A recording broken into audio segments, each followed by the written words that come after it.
স্বাগত জানাচ্ছি তরুণ অর্থনীতিবিদদের প্ল্যাটফর্ম ফিনটক বাংলাদেশে। আজকে এই যে আমরা বলছি যে ব্যাংক খাতের খুব সর্বনাশ অবস্থা, ব্যাংক খাত এখন আসলে কঙ্কালসার অবস্থা। এই অবস্থাটা আসলে করলো কারা? যদি আপনি ইতিহাসের সেরা আহ, ঋণ কেলেঙ্কারি বা জালিয়াতি দুর্নীতি ব্যাংক খাতের বলেন, সেক্ষেত্রে হচ্ছে এই শুরুটা হয় কিন্তু খুব আপনার খুব বড় পরিসরে না।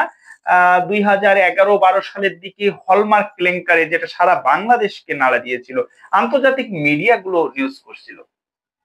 ওই সময় যদি থামানো যেত, কিন্তু ওই সময় না থেমে এই জাল জালিয়াতির যে ধারণা বা জাল জালিয়াতির যে উপায়, এইটাকে সবাই আহ, রপ্ত করে পরবর্তীতে একের পর এক এই ধরনের ব্যাংকে জালিয়াতির ঘটনা ঘটে।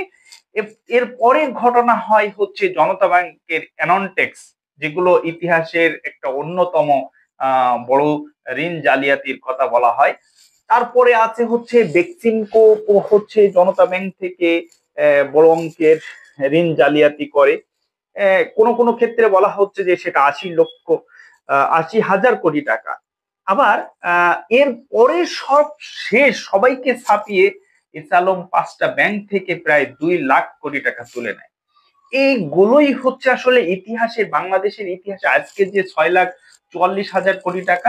কোন কোন ক্ষেত্রে বলা হচ্ছে শ্বেতপত্র প্রণয়ন কমিটি বলছে এটা 10 লাখ কোটি টাকা।